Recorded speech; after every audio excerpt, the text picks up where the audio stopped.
Your vehicle is equipped with separate ports for USB-C and USB-A.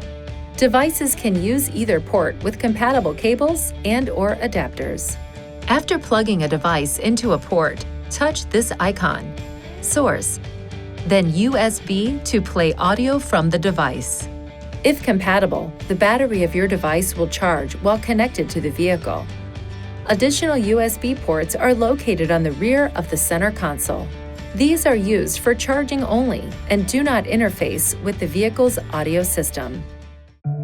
Please see your Nissan Connect Owner's Manual for important safety information, system limitations, and additional operating and feature information.